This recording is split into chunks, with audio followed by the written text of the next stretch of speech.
Et je dirais que les médias actuels sont intéressants parce que par les réseaux sociaux, on parvient maintenant à faire passer des messages aux gens sans passer par les grands médias du quotidien, hebdomadaire et autres.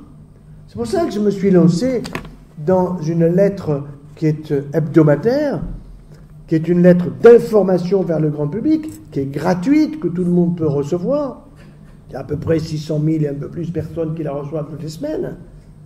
Et un jour, mon épouse me dit, on était dans la voiture, on discute toujours en voiture, et puis elle me dit, pourquoi tu ne ferais pas parler les organes?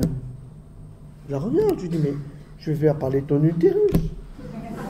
Et elle me dit, pourquoi pas? Et le soir même, arrivé à la maison, je commence à faire parler le foie. Et puis je publie la lettre. C'est du boulot, hein, parce qu'il faut le faire d'une manière un peu humoristique pour que ça passe, que les gens pigent. Et puis je reçois une lettre d'insulte de la vésicule biliaire qui dit, vous n'avez pas parlé de la vésicule. Oh, calmez-vous. On peut vivre sans vésicule, mais on ne peut pas vivre sans foie. Le foie était prioritaire. Bon, bref, j'ai fait ainsi la peau à Noël pour la douceur. J'ai fait récemment ouer les testicules.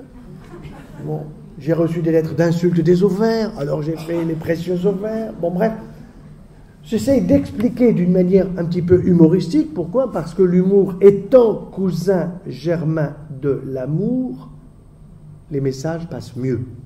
Et quand on aime ses étudiants, j'ai eu la chance de trouver tout à l'heure un de mes anciens internes qui est presque de mon âge, il n'y a plus de différence entre lui et moi, et qui me rappelait que je l'avais formé à l'internat. C'était ma passion de faire passer des messages, d'expliquer ce métier fabuleux qui n'est pas simplement un métier de médecin, mais un métier d'humain, qui fait qu'on peut apprendre à faire passer ça à ses amis, à ses élèves, etc.